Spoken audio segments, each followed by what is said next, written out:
Donald Trump once said he only hires the best people. Well, tonight it appears two of his closest associates are heading to jail. His longtime lawyer and fixer, Michael Cohen, pleaded guilty to 8 counts and implicated the president. And Trump's former campaign manager, Paul Manafort, was found guilty of charges including tax fraud and bank fraud. So, what does it mean for the president, for the Russia investigation? We'll break it down, also tonight. Stunning video from inside a BC fire zone. Why some people are refusing to evacuate and why soon it may be too late to leave. This is The National.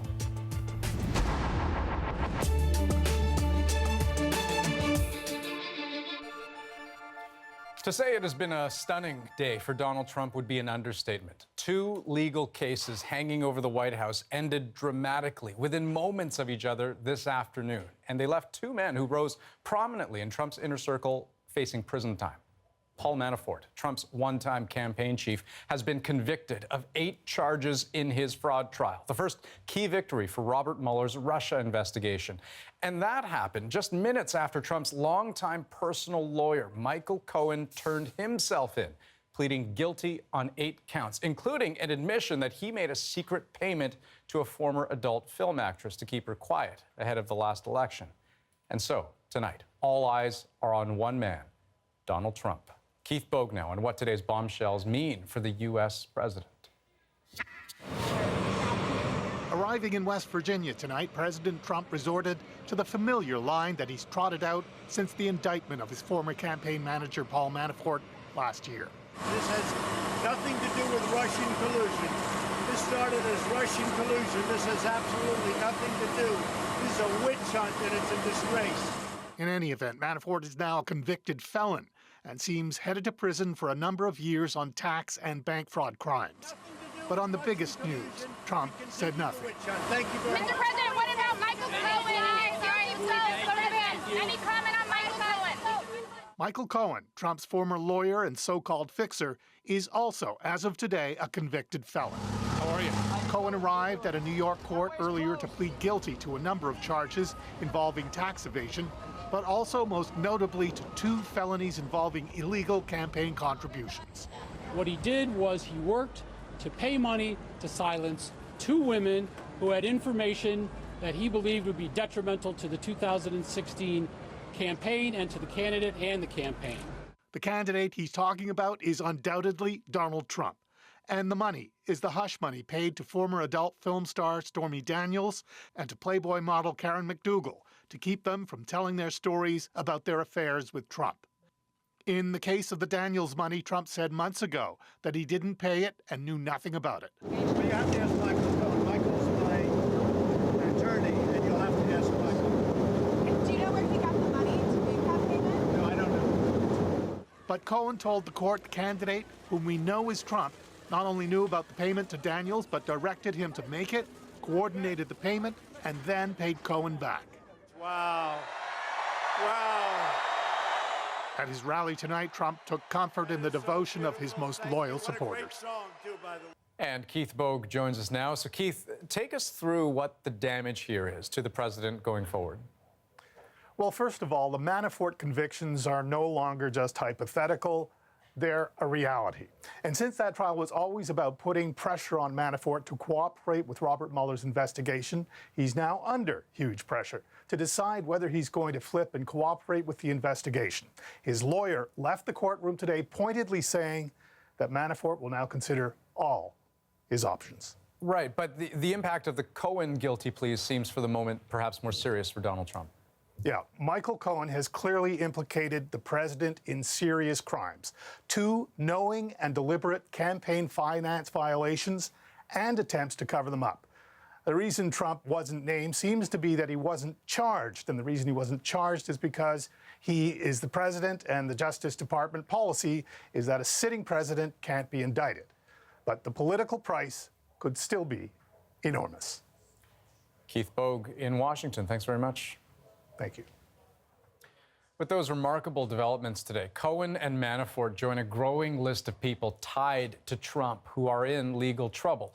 3 have already pleaded guilty to crimes. Former National Security Advisor Michael Flynn admitted he lied to the FBI.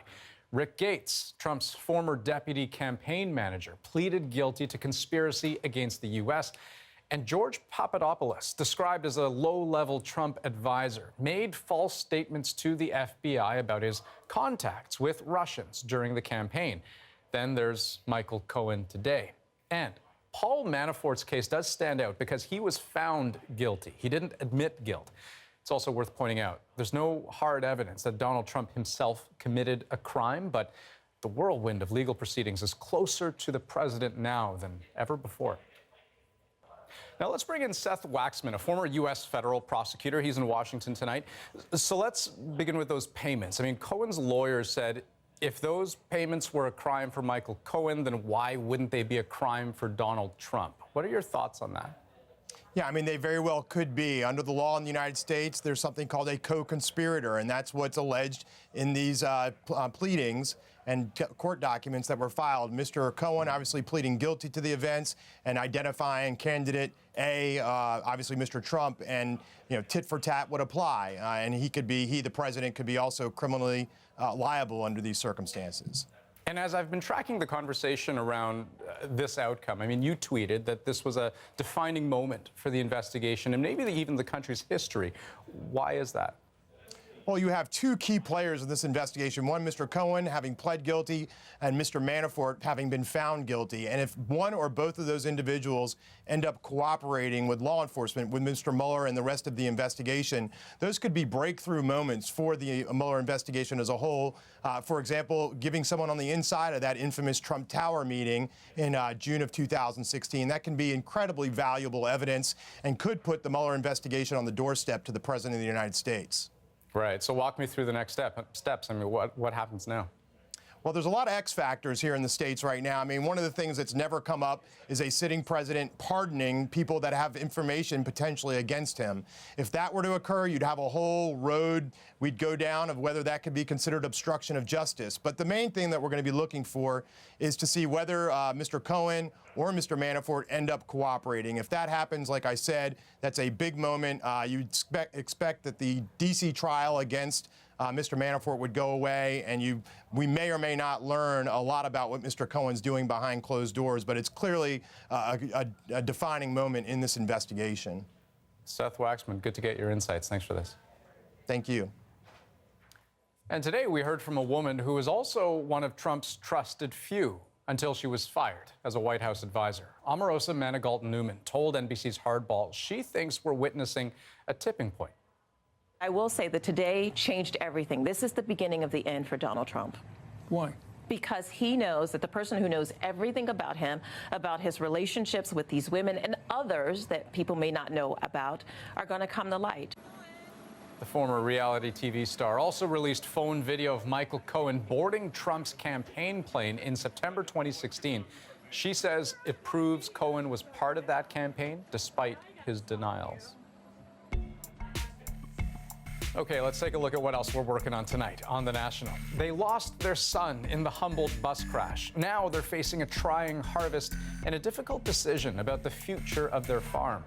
Also, Air Canada and Aeroplan are together again. Is it all good news for the millions of points collectors out there?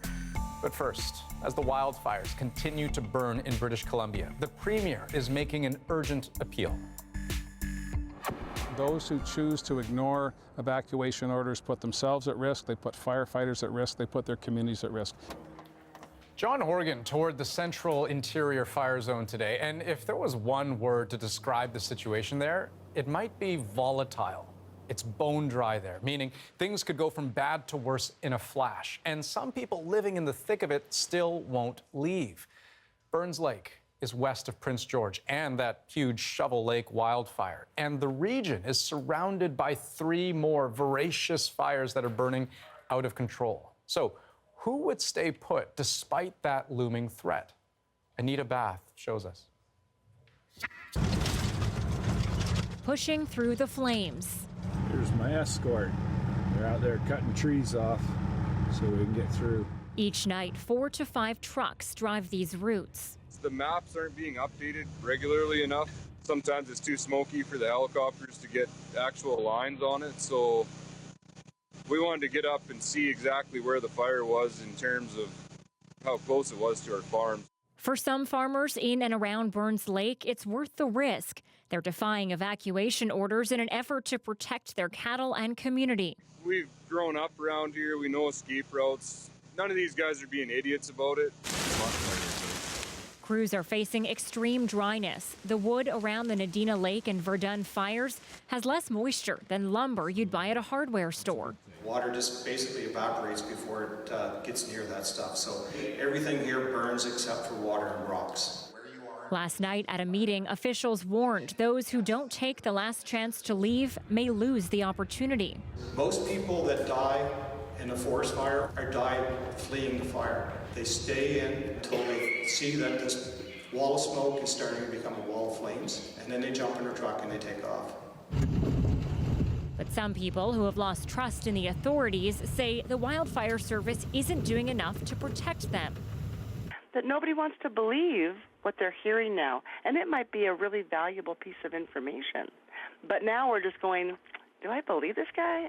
I don't know. But everyone staying behind says they're doing their part. Johansson's resort is housing and feeding firefighters. Others are helping to fight the flames. We don't want to see anybody in the community's houses burning down, so we're doing everything we can to save our community. A dangerous gamble to try to protect their livelihoods. Anita Bath, CBC News, Vancouver. There are more than 450 fires burning in BC right now, all of them producing a massive amount of smoke. This is what it looked like in Vancouver for much of the day. And keep in mind, this is normally a clear shot of the harbor and the mountains.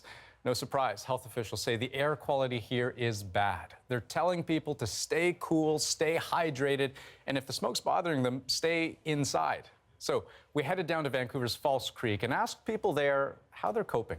I went to a bike with a friend this morning, and she texted me at 6 and said the index is 8 and I can't bike, so we end up going to the indoor gym. You know, that's kind of what people are doing, I think, or staying in.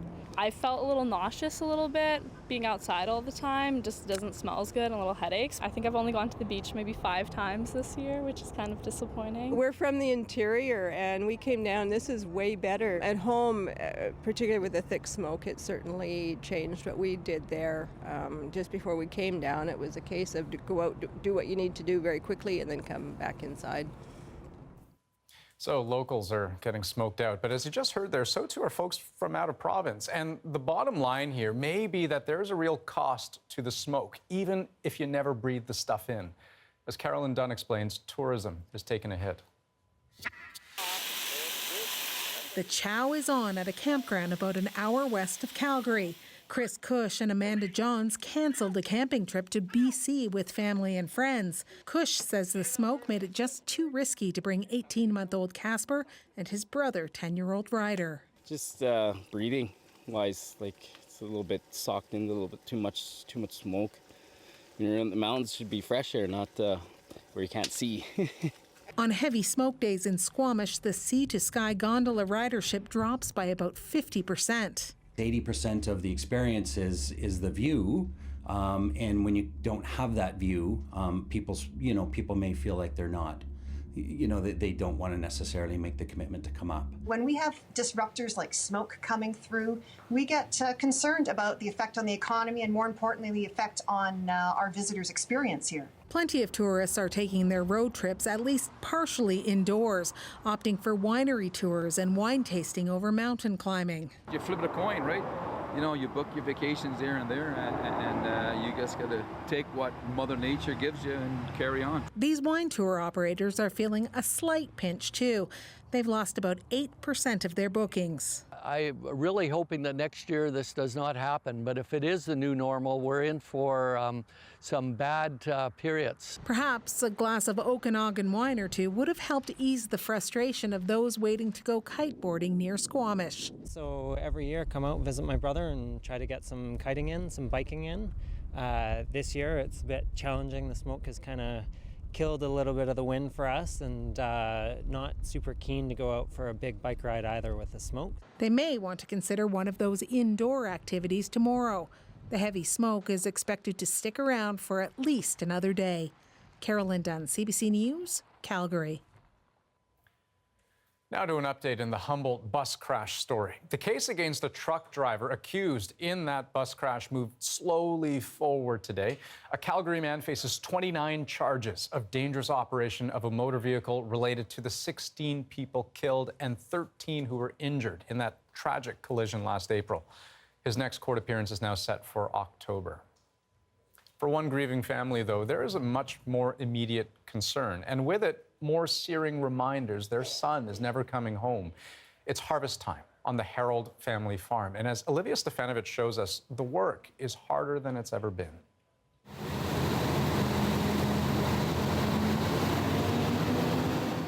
Just like every other year, Russell and Raylene Harold need to bring in the crop on their family farm.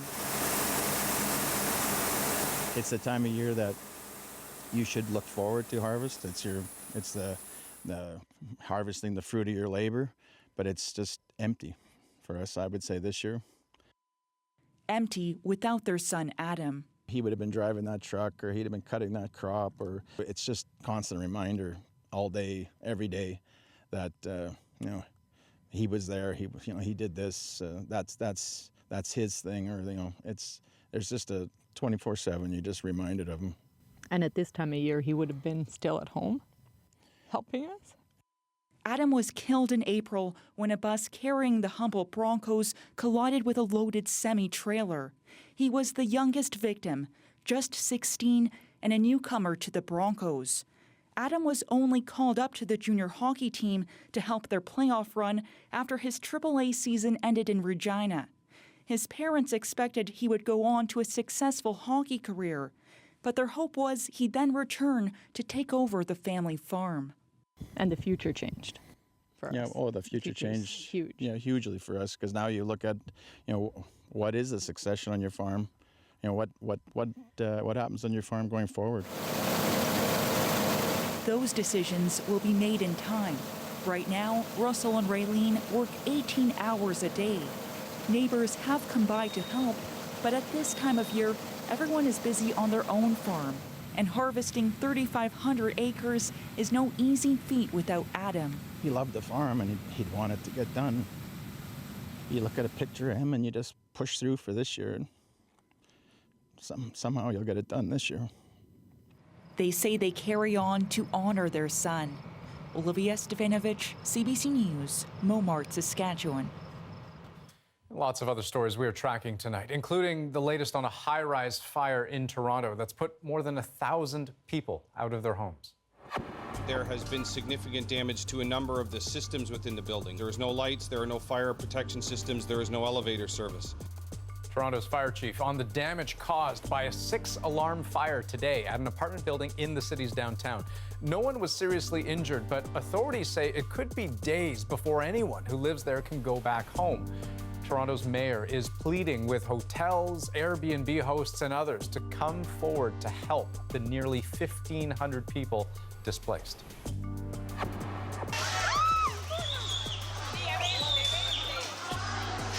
Some frightening moments inside a Venezuela supermarket today as the country was hit by a powerful 7.3 magnitude earthquake.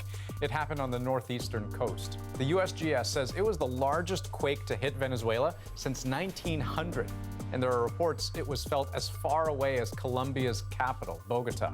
But it appears the damage was limited and there are no reports of serious injuries, but we are watching for more details.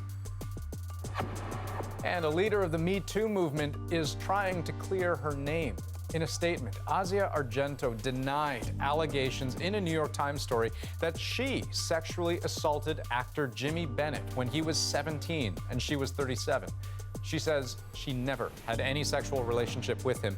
And on the report that she paid Bennett $380,000 to keep quiet, Argento said he was in financial trouble at the time, and her then boyfriend, the late Anthony Bourdain, decided to pay him to help him out. And we do have a lot more ahead tonight, starting with the big question being asked by millions of Aeroplan members tonight: what will a new deal with Air Canada mean for their points? Also, Fran Lebowitz sits down with Adrian and opens up about Donald Trump, the Me Too movement, and what still surprises her. And you'll hear from the Canadian boys keeping cool under pressure at the Little League World Series. Back to Kalina, and he caught it! most looking forward to tomorrow is just playing baseball, having fun with my teammates, and just trying our best.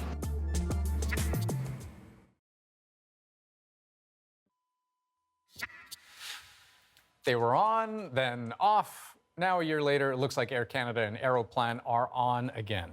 The airline is making a move to buy back the loyalty program. To make it happen, it's partnering with Visa Canada and 2 Canadian banks, TD and CIBC. The price tag, $450 million cash, which is nearly double what it had initially put on the table just last month.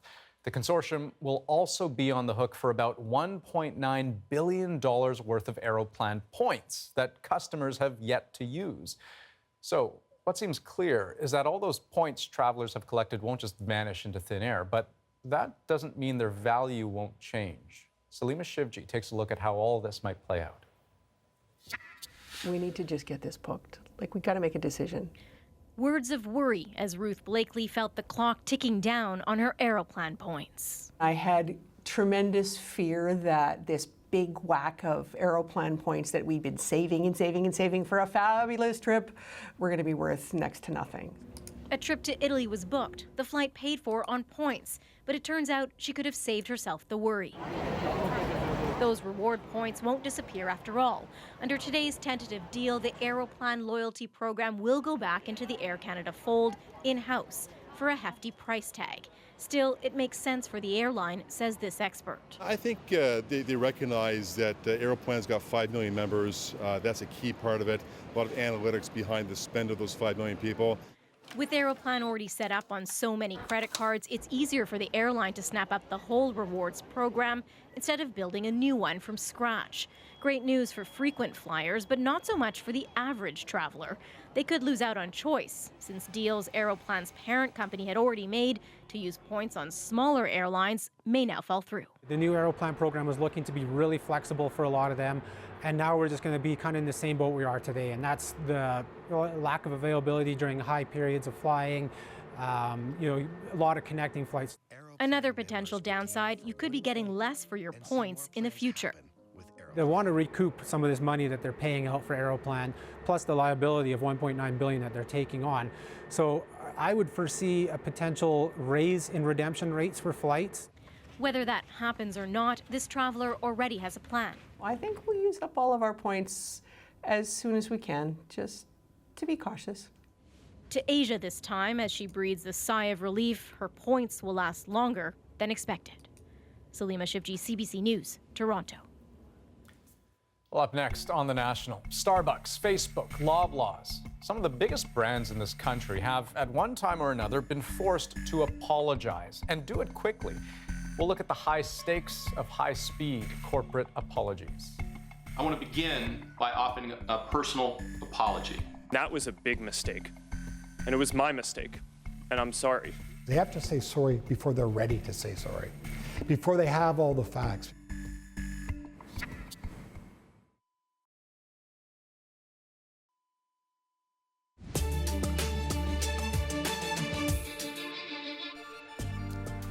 Tonight on The National, Andrew Scheer is heading to India. The federal Conservative leader tweeted today he'll be there in October to repair damage caused by Justin Trudeau's, quote, disastrous trip to the country. You might remember during that trip last February, a man convicted of attempted murder made it onto a guest list for a reception with the Prime Minister. And Trudeau was also criticized for wearing traditional Indian dress while touring the country. Also, a ruling in favor of convicted spy Jeffrey Delisle. After serving less than 7 years of his 20-year sentence, today he was granted day parole. The former Canadian naval officer was sent to prison in 2013 for selling secrets to Russia. A parole board decided today, though Delisle's crimes were serious, there's little chance he'll ever reoffend. He'll be released on day parole next month. Oh, that's going to be tight through there. Early touch. Oh, my God. Oh! We do have an update on the condition of Canadian IndyCar driver Robert Wickens after Sunday's violent crash in Pennsylvania. After undergoing surgery last night, he now has titanium rods and screws in his spine to help stabilize a fracture. We're hearing he is in stable condition, but he'll need more surgery to treat breaks in his arm and lower body.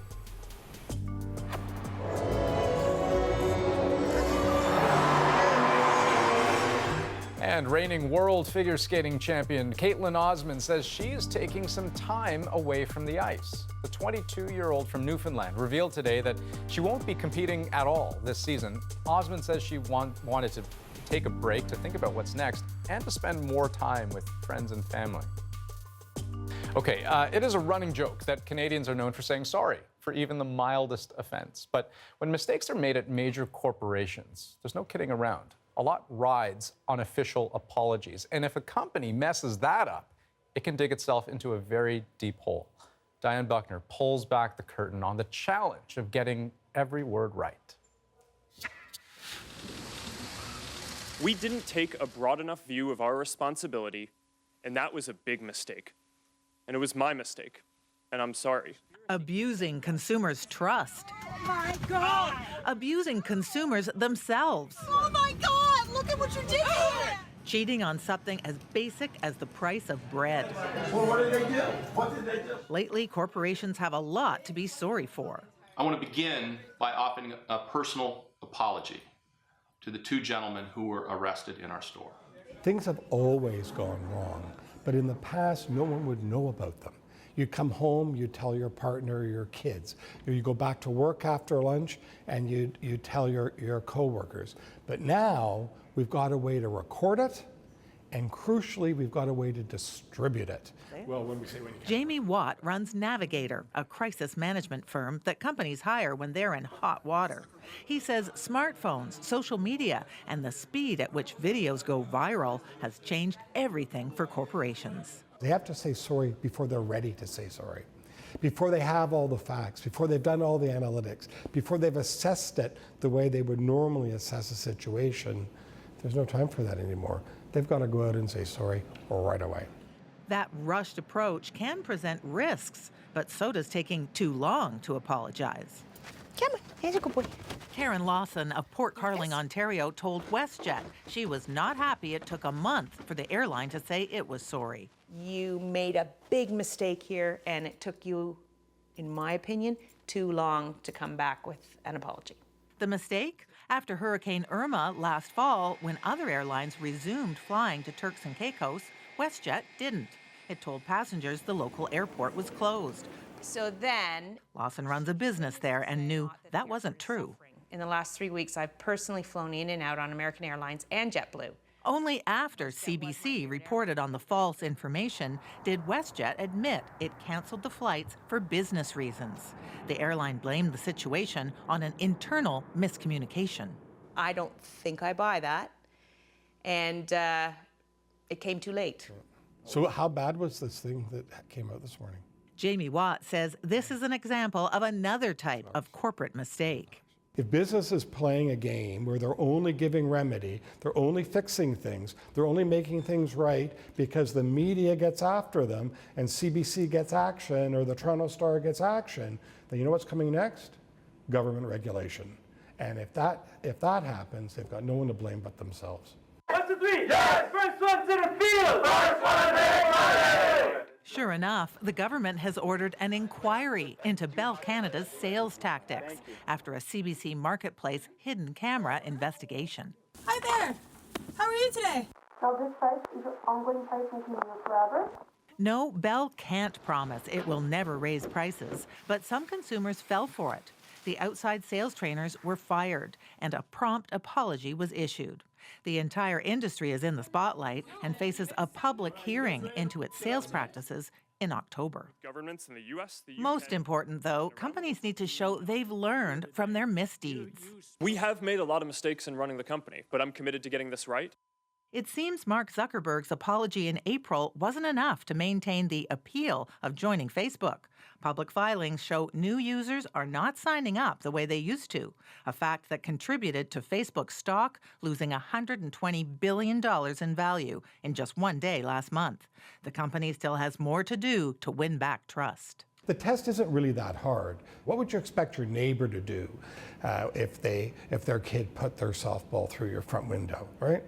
Apologize, pay you back for a new window, and make sure the kid played baseball in the backyard after that. The lesson for business leaders? Apologize quickly, sincerely, honestly, or pay the price. Diane Buckner, CBC News, Toronto. And ahead tonight on The National, a sit-down interview with Fran Lebowitz. She has seen a lot, talked a lot, but she admits the world still manages to surprise her. I was as shocked by what's happened, like with this Me Too movement, as I was by the Trump election, because it never occurred to me it would change. But first, we told you last night that Drake canceled his hometown concert in Toronto for the second time this year. Organizers said it was due to circumstances beyond their control, which had to have been a pretty frustrating turn of events for the thousands of diehard fans who had their hearts set on a big night. But we now know what Drake was up to. Oh my God! You asked me to come, I'm here. What's up? As you can see, it was a surprise. Sophia Sanchez in her Chicago hospital room meeting the man himself. Sophia's 11 years old, diagnosed with cardiomyopathy, a condition that often leads to heart failure and a need for a heart transplant in order to survive. She also loves Drake. This was her version of the Kiki Challenge last week. They got her right out of her wheelchair. She even asked Drake to visit her for her birthday. And the man who got her moving was moved enough himself to do just that. I'm so happy I got to see you. So happy you came. Yeah, I kind of canceled the concert so I could come and see you, to be honest with you. Now, canceling the show with literally just hours to go had a lot of Toronto fans pretty ticked off. After all, they'd made plans and paid good money. He's meant to show up in his hometown and he's let his people down, so. I've came from the other side of the country to go see this concert, and then you're telling me it's canceled. But Sophia couldn't have been happier. It's a miracle. Thank you so much, Drake, for coming and seeing me. It means a lot for you to come and cheer me up. Thank you so much, and talk to you on FaceTime.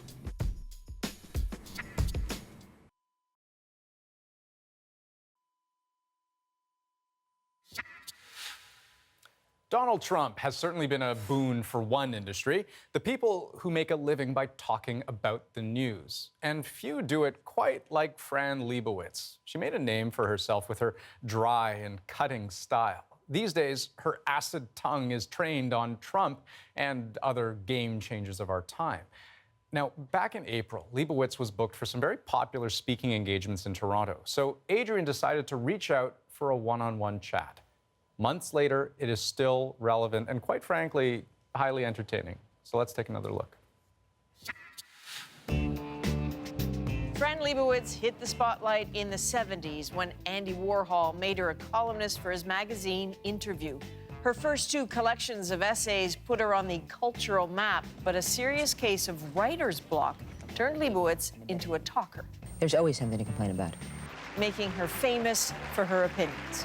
What's your idea of people who run around trying to get exercise? I really don't think that the average law-abiding citizen should be confronted by a herd of overweight adults wearing lime green suits. She made a career of offering up controversial social commentary. One of the differences between children and adults is that when children don't get something, they ask. When adults don't get something, they become Republicans. There's nothing about him. These days, Lebowitz is just as acidic when it comes to President Trump. Sometimes I sit on the subway. I think to myself when the doors open, whoever comes in the store first is going to be better, would be a better president than Donald Trump. Or the Me Too movement. Do I think that, men would prefer this wasn't happening? Yes, I do. I met up with her in the only place on earth she says she would ever live, New York City, to talk about the state of, well, just about anything. I guess my first question is the most basic one. How are you? What's rattling around in your head today? This is, I'm sure everyone says this to you. All we think about is Donald Trump. Why does it preoccupy you so much? Because it's horrible. Like, it's less horrible for you, but if you're an American, you can't believe it. You just can't believe it. And it's not like I didn't live through other terrible presidents. It's totally preoccupying, and it changes second by second. Well, it does. We're in a moment now where one of the conversations is just maybe North and South Korea will decide to call the whole thing off and make nice, and he'll be on his way to collect a Nobel Peace Prize. Yes, this is not something I believe, by the way. All right, I I don't believe any of this. I mean, no one is easier to play than Donald Trump. No one. There are newborn babies who are more savvy than Donald Trump. I mean, I don't believe it. Let me put it that way. I hear you, what you're saying about him being played, but yet he's in the White House, and I've heard you talk before about not seeing that coming. Is that true? Oh, 100%. And believe me, I mean, I always felt before the election that, in a profound way, my profession was being right all the time. I believe myself to be right all the time. And people have always said to me, you're the only person I know who in the middle of an argument just goes, you're wrong. Because I've always felt this tremendous confidence in how right I am. Yet, I spent the entire year before the election going all around the country telling thousands of people, don't worry, there's zero chance he could win. And I absolutely, of course, I believe that. Zero chance. So how do you rationalize that? As you say, I mean, you spent a career being right, and you were wrong. No, I'm wrong, really wrong.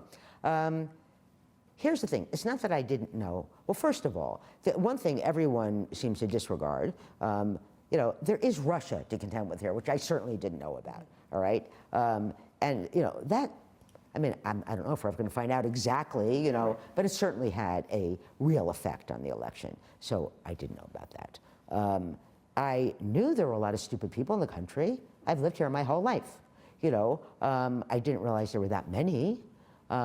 I also, I watched those campaign, whatever he calls them, those rallies, and, why is there all that emotion at those rallies? And that emotion is apparently the sheer happiness in being able to express your bigotry, which you've had to kind of keep under cover the last, 40 years in this country. So is this a bit of a preview of what it will be like in Toronto? Because I'm so curious for you to go there. I mean, it was scheduled for one night, sold out. So now there's another night. What do you think they want from you? Truthfully, no matter where I go, even Australia, since Trump, it's like 90% what people want to talk about. Any thoughts for Prime Minister Trudeau? For or about him? Well, I remember his mother around town quite a bit. How so? Because she was around New York all the time, in her younger days. She was at Studio 54, she was, I believe she's older than me, but not enough older for me not to remember her being around. There is not a leader in the West who I would rather have. So ask me, would I rather have Justin Trudeau president? Yes. I'd rather have Margaret Trudeau president, even the old Margaret Trudeau. Why is that? Because we have Donald Trump. Well, I mean, it can't just be anyone other than Donald Trump. Yes, it could be practically. I mean, it practically could be. This past Friday, American high school students protested against gun violence. It was the 19th anniversary of the Columbine school shooting and comes in the shadow of Parkland, too. Fran Lebowitz seems to commend the attempt at change, but there's doubt there. When you talk about young people, we're in a moment, though, where young people are grabbing hold of the agenda. You think about those kids from Florida, from that school. I think it's great, but first of all, those kids from Florida, it's my fondest desire that this succeeds. It will not. Why not? Because we have gun nuts in this country that are, it's so shocking, their love of the gun. It isn't what they say it is, the Second Amendment. They love these guns. But isn't it possible that this is generation change, that these kids have decided, the usual route to X may be all the way like this, but no, we're going this way. And do what? And do what? I mean, the ones that are old enough to vote, they can vote. Florida has some of the worst gun laws in the country, worse than Texas. Okay, so they live in a state where the majority of adults who voted for people who want these laws. So what would you say to these kids? I would say it's great what they're doing, and I hope they succeed, okay? But if you're asking me if I think they're going to succeed, not this group.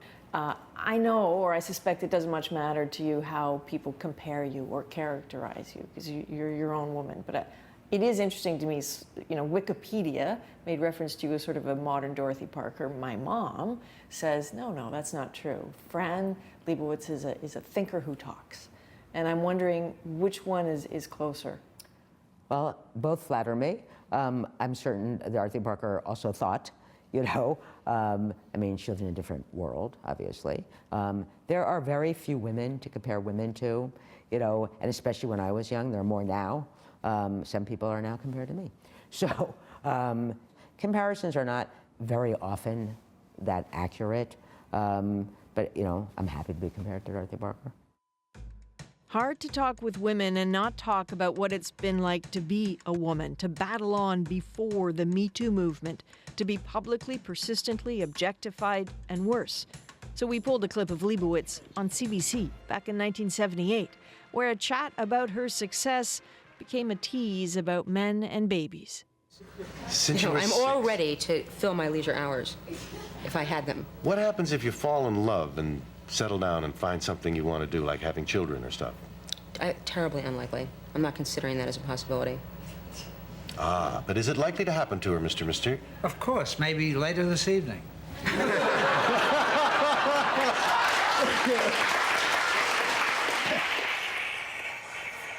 So you're a good sport. You had a good laugh at that. But I look at this through a lens of 2018 now, and I just cringe. This was the world, in my opinion, until like 2.5 months ago. This has been the last a year or so of total shocks. I was as shocked by what's happened, with this Me Too movement, as I was by the Trump election, because it never occurred to me it would change. It never occurred to me it would change, because truthfully, there's been some changes, but basically, the way the world was for women was the same since Eve until 2 months ago. And then in 2 seconds, it changed. Is this going to make a difference? Is the Me Too movement actually going to make a difference? Absolutely. It's already made a difference. If you're asking me, is it going to make things equal, really? No. I'm curious, I sort of watch what's happening in the media, in film, and publishing, and sports, but what about the women who are working in insurance companies in small towns or working for construction companies? The problem is, here's the thing. The men that got caught in New York, like Harvey and Charlie Rose and people like that, these are men who were very powerful. They didn't just have power over women, they had power over other men, okay? But most men in the world have no power, other than the power they have over women. That is all the power they have. By women, I mean their own wife, their own girlfriend. These are the women that people should pay attention to. These are the women who really are in peril all the time. Do you think that we are also maybe in an era of a backslide in human rights? I'm talking gay rights and abortion rights too. That is much more important, in my opinion, by the way, because abortion rights really are women's rights. I don't know what is living in the pipes behind us here, but it's trying to get out, whatever it is. Steam. I guess my last question is I don't,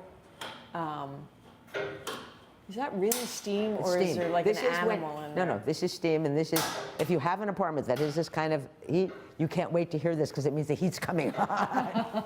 So to me, this is a lovely sound. You're a good sport. Thank you very much. Thank you. Really curious to know what that last question was going to be. Okay, up next on The National, we will take you to the Little League World Series for a lesson in sportsmanship from the Canadians, getting ready for a tough match tomorrow. We get it from our coaches. Our coaches always teach us to be good people. You got to respect the other guy across the field from the end. He's doing the same thing, and you got to respect that.